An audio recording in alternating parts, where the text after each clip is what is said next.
Welcome to part 2 of chapter 5. Remember what we have learned in part 1? In part 1, we have learned the concept of mutual exclusion.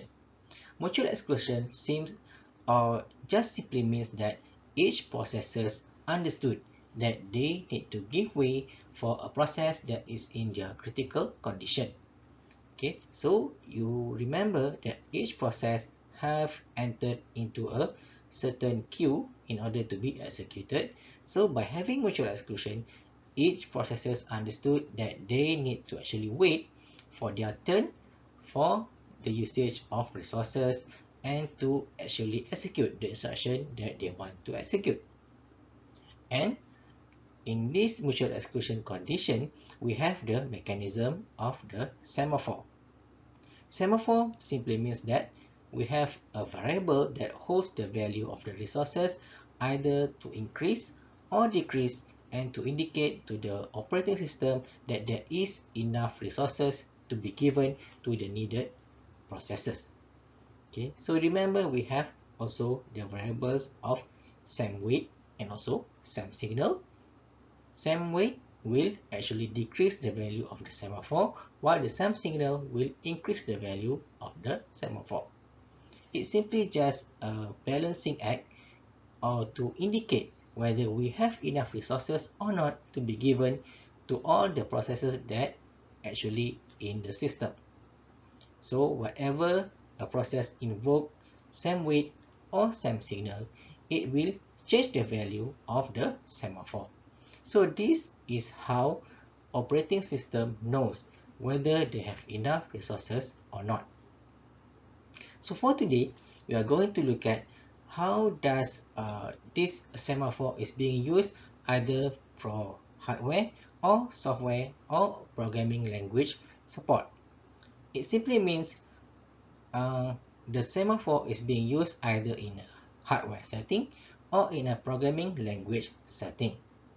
And usually, it can be a combination of either software, hardware, and also software implementation of the semaphore. And then lastly, in part 2, we are going to look at the concept of message passing, where we are going to look at how processors actually communicate with each other and also to the operating system. As always, have a 5-minute break after you have watched the video for about 15 to 20 minutes. And as always, feel free to ask me any question or explanation if you need further explanation on the concept that I presented today. So in this part, we are going to look at how does mutual exclusion is being supported in terms of hardware setting. By having hardware support for having mutual exclusion, it simply means that specifically in the resource of the hardware, for example, in the main memory or in the I/O device, we have sort of an indicator whether there is an available resource that can be used by the process. For example, let's say you want to use or the process wants to use a block of memory. So, for example, the process will, let's say, request 10 megabyte block of memory. And then inside the main memory itself, there is a cache for checking whether there is available memory block for the process to use or not. So they will compare the value. So in this example, the process and also the main memory will check whether whatever the process is requesting is available in the main memory. So they will make a comparison of the memory value and also the test value. If the test value means that the value requested by the process matches the available block in the main memory, then a swap will occur. It simply means that there is a check inside the hardware itself. But the condition is the process that is requesting must be in the critical section. Remember what critical section is? It simply means that or it's an indicator that the process currently have authority or priority to request whatever resources that it wants. So by having a hardware support, it simply means that there is a direct communication between the process and also the resources that it is requesting. So this is one way where mutual exclusion can also be worked inside the hardware itself. We have the hardware support to communicate via the process and also the resources that it is requesting. So if the value that is requested by the process is matching on the resources that is being requested, then the request will be granted.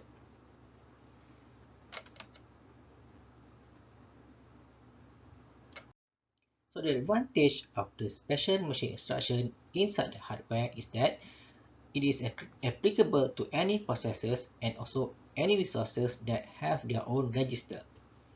So it is also easy to verify because the communication is direct between the process and also the resources. The resource has the indicator how much block or how much resources that it can be given out to the process, and the process can request directly provided that currently it is in its critical section. And each process, let's say you have multiple processors, so each process also have multiple critical section. So you can have many queues and many requests can be done directly between the process and also the resources that it is requesting. So it is much more faster in terms of responses, and process can know immediately whether the resources is available or not. So this is one example of the use of mutual exclusion and also the hardware support inside the resources that it is requesting. On the other hand, it also have its own disadvantages. For example, if let's say a multiple process is currently waiting, and because the communication is direct between the process and also the resources, sometimes it also consumes processor time. This is because processor needs to always swap between the process to check whether the process is actually needs execution or not. Because the OS is not directly doing the scheduling and the communication is just directly between process and the resource. So on the other hand, processor needs to manually go to each of the process to see whether it is time to execute or not. This checking consumes processor time. And then secondly, starvation is possible because a process leaves a critical section, and sometimes you remember that starvation happens because a process that is waiting is overlooked by the processor. So let's say because of error, the processor will overlook a process that needs to execute but instead go to the next process. This happens because the OS is not directly managing these processes, because the process and the resource is actually communicating directly. Thus, the OS is not directly overlooking whatever is happening to the process and also the resources that is being used. And of course, because of that also, deadlock is also possible. Deadlock simply means that a process continues to be waiting, and also at the same time perhaps it is holding another resources that is being needed by another process. And if it's happening in a very long cycle, at the end the system hangs and no process actually execute. We will look at the deadlock problem later on in the next chapter, but for now it's enough for you to actually know that deadlock happens when a process actually holding on to resources that's being needed by another process because it itself cannot execute. So when it cannot execute, it cannot release the resources that is currently holding. So this is one of the disadvantages of a special machine instruction, because the process is actually managing its own resources and the communication is directly between process and resources without the intervention of the operating system. Another mechanism of mutual exclusion is the programming language support. Simply put, programming language support is for the program to actually indicate whether a certain variable has been inputted or has been keyed in by the user or not.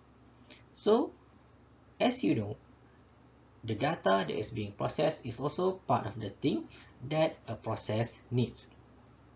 So in a programming language support, it simply means that when a process needs to use certain data or need to process or crunch a certain number, so they must have a mechanism to monitor whether the data that is being weighed or being needed by a process is actually available or not.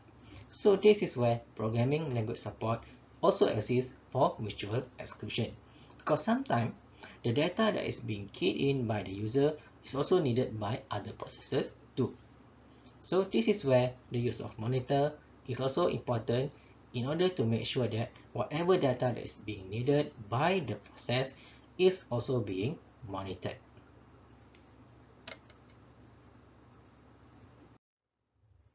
Simply put, the use of monitor is just to oversee whether the data that is needed by the process to do certain instruction is available or not. Remember that in semaphore, we monitor the use of resources. So by having monitors in the programming language support, the system actually checking whether the data that is needed, for example, a calculation module is available or not. So you have actually the monitor, you have some sort of variable to hold the data, and you make sure that that data is available for the process to actually do some processing, and then it finishes the instruction. So before this, we have semaphore to monitor the use of resources. Now we have this programming language support to make sure that whatever data that is needed by the process is available for the process to continue. If let's say the user does not actually enter the data, then perhaps the process will be blocked.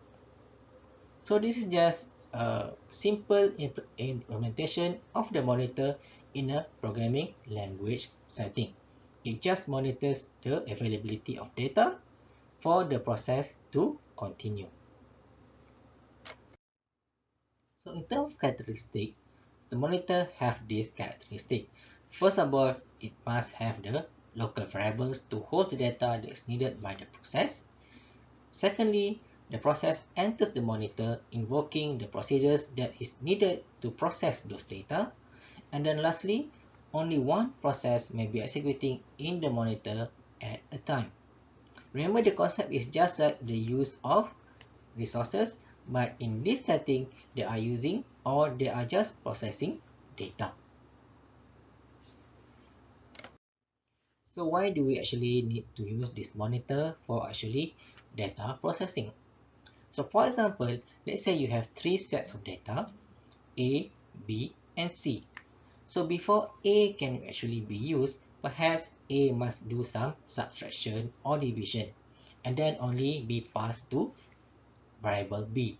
And then also before variable B be given to variable C, also they need to do some number crunching, for example, before it is given to variable C. So this is where the monitor comes into play. So it will make sure that procedure A, procedure B actually finishes before the result is being passed to variable C. So it just ensure that the data is being given in a correct succession so that the correct result is being produced by the process. This is where the monitor comes into play to make sure that the correct data and the correct result is actually obtained by the process that needs it.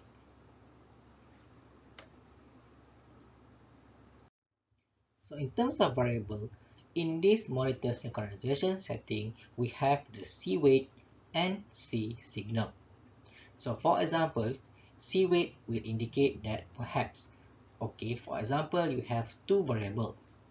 Okay, so before variable A can finish processing, it will invoke the C weight.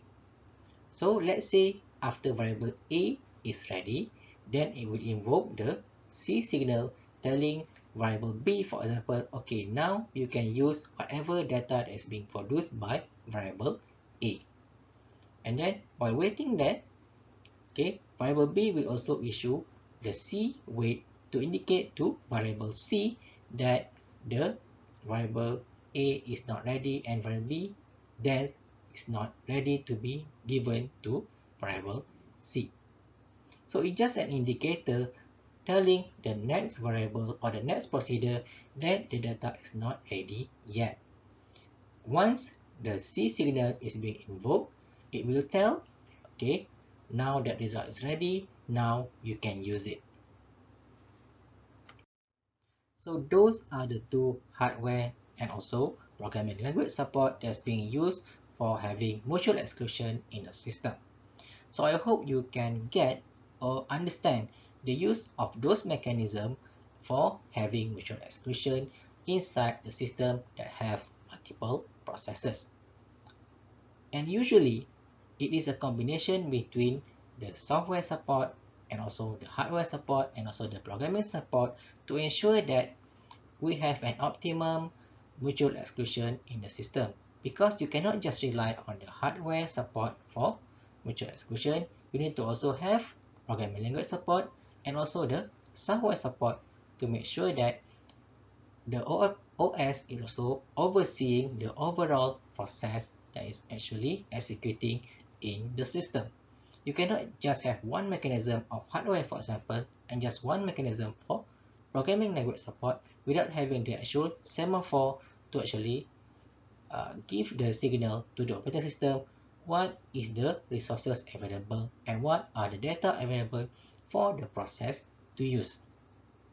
Usually, it is a combination between hardware, software, and programming language to ensure that you have proper mutual exclusion in the system to ensure that each process continue and each resource can be given properly to the needed process. Okay, so you can take a 5-minute break now before we continue to the next part, that is message passing. So message passing is just a mechanism to ensure that process can communicate either for stating to the OS or at once or to communicate within or between the process themselves. It has to communicate to provide or to have synchronization between process. Synchronization means that, okay, when one process finishes, another process can immediately continue, or when a process finishes, it can tell the operating system, okay, now I am releasing these resources, thus it can be used by another process. And also, it also to have exchange of information between processes, between the OS control table, and also to the sources that it wants. Okay, so message passing is one approach to provide both synchronization and communication. Synchronize means that one process stop, another process execute, and communicate is just simply to tell what it wants, what is happening, and to send those information to the PCB and also the OS control table. So in order to have that, they must have the message passing capability.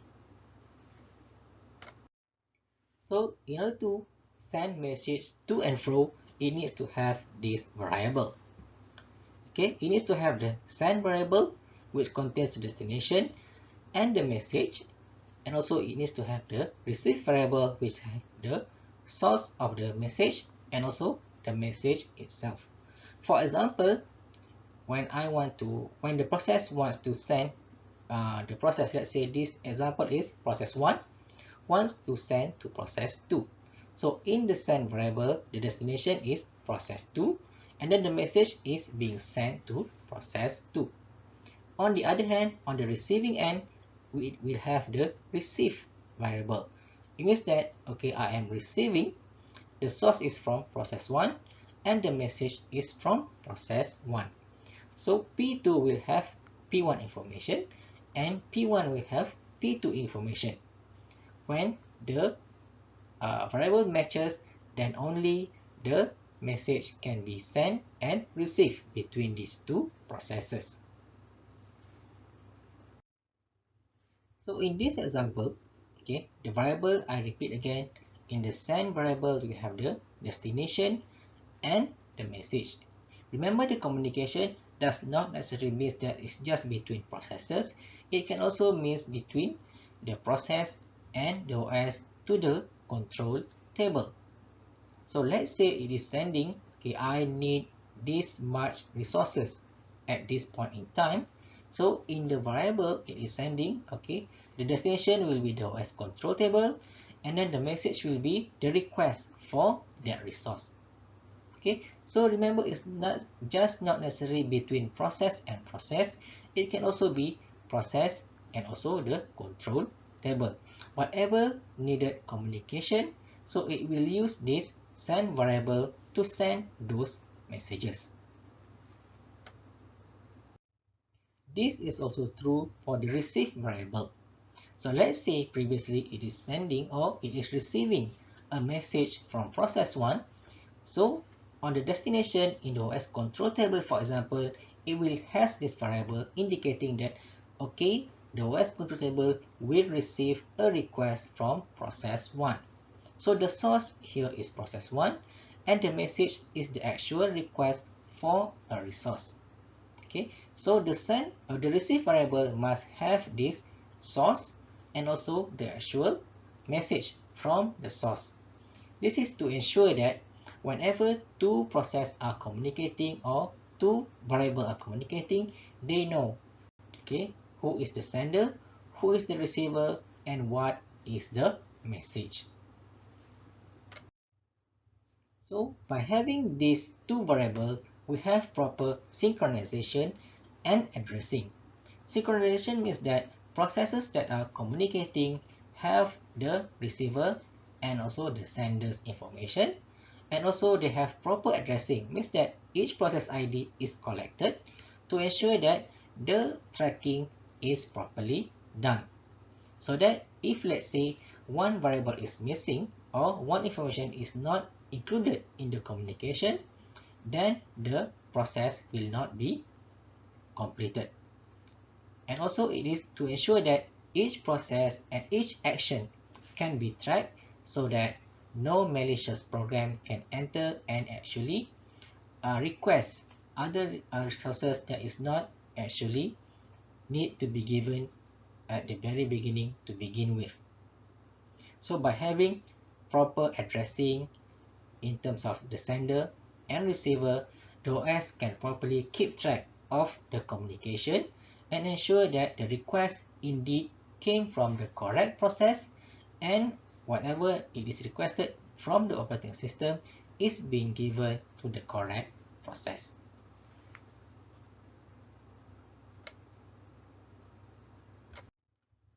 Also, this mechanism comes with some issue because you must have a pair of the send and receive information.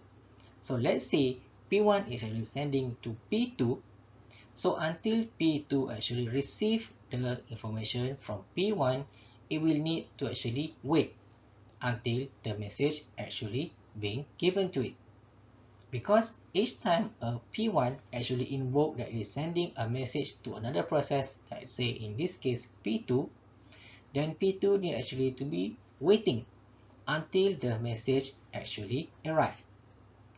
Okay, so if, let's say, the message actually didn't come after the indicator is being sent, then the waiting process will be blocked and still need to wait until the process actually finish sending the message. So if, let's say, there is an error in communication, it will cause process 2 to actually be in constant waiting. So this is where, again, OS must monitor communication or whatever is happening between these processes to ensure that if, let's say, the message didn't actually arrive, then the OS must intervene and actually terminate the communication. Because if OS didn't intervene, so the both sender and receiver will be blocked until the message is actually delivered. So the condition where the process is actually sending message and the message actually successfully retrieved by the receiving process is called rendezvous. So this allows for tight synchronization between the processes. Although, like I said earlier, when you have tight synchronization, it will cause the process to be blocked or cannot actually do anything else until the communication actually finishes. So although it provides tight synchronization, it can also cause a process to actually be in constant waiting if, let's say, there is an error in sending and receiving of the messages. Another mechanism is also to provide non-blocking send, blocking receive. It means that it's just that after sending, let's say, so the sending process will not need to be blocked, but the receiving process will need to be blocked until the message actually arrives. And also you have the third condition where you have non-blocking send, non-blocking receive, where neither party is required to wait. Means that after the sending is done, okay, it's done, process 1 can do anything else, and also process 2 can also do something else and not need to actually wait for the message to actually come. So communication is done freely, but there is no confirmation that the message is actually received by the receiving party. So there is pros and cons to these approaches. The most important thing is that in this type of communication, OS must always be there to monitor the communication. So processes must not be given freely to communicate with processes and also to resources without actually being tracked by the operating system. On one hand, it is to ensure there is a security in the communication. On the other hand, it is to ensure there is no overwhelming communication between the processes, and it is to ensure that before communication between processes can actually be finished, it must ensure that the previous communication is actually completed. And of course, in order to have proper communication, there must be a proper addressing mechanism. So you can have direct addressing or you can have indirect addressing. So what is the difference between these two? In the first approach of direct addressing, it simply means that in order for processes to actually communicate, it must include a specific identifier. For example, P1 must have the ID of P2 for P1 and P2 to actually communicate. So the receive can be handled in one of two ways. It means that the process explicitly designate the sending process. It means that P1 indicate I want to send this message to P2 and this is the message. And also, by having said that, P2 will also be needing to specify I will receive this message from P1. Okay, and also we have the implicit addressing where the source parameter of the receive primitive have the value written when the receive operation has been performed. For example, once P2 has received the message from P1, it will send the receive indicator, indicating that the message has indeed been received by P2. So this is where direct addressing is being done. But direct addressing have its own disadvantage. For example, you need to explicitly indicate the addresses between the process that is communicating. So let's say you need to send many processes or many messages to multiple destinations or multiple processes. So how is it done? This is where indirect addressing comes in. So indirect addressing means that you have one special mailbox and then that mailbox will actually distribute the message to multiple destinations at one time. So you have messages being sent in a shared data structure and it's queued as a mailbox, and then the process send the messages to the needed processes, and then this on the other hand allows greater flexibility and much more faster communication because process will not need to manually addresses each and every one process or destination that it needs to communicate to. Okay, because it wastes time and you need to have multiple copies of data when you are actually doing direct addressing. If you have indirect addressing, you can just have one message.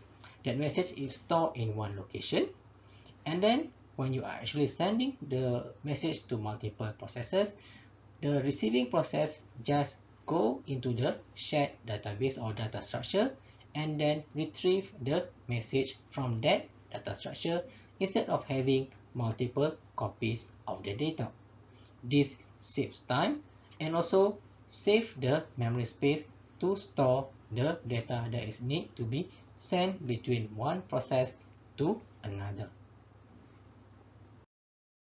So in terms of advantages, when you have indirect addressing, you can have the one-to-one sending and receiving approach, or you can have many to one, meaning you have many processes sending to one process, but to one port of mailbox only, or you can have one process sending to multiple process, but just sending to one data structure, and that data structure can be retrieved by multiple process. Or lastly, you can have multiple processes communicating to multiple process at the same time.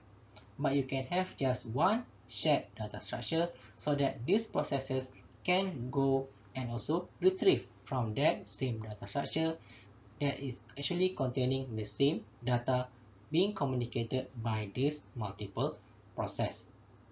And remember, this communication can also include the OS control table and also can also include between the processes and the resources. So depending on the message that is being sent by the process or the OSs, this indirect addressing can also be used by that setting.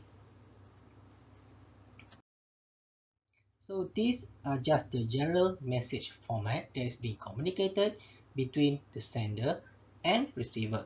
So in the header, you have the message type.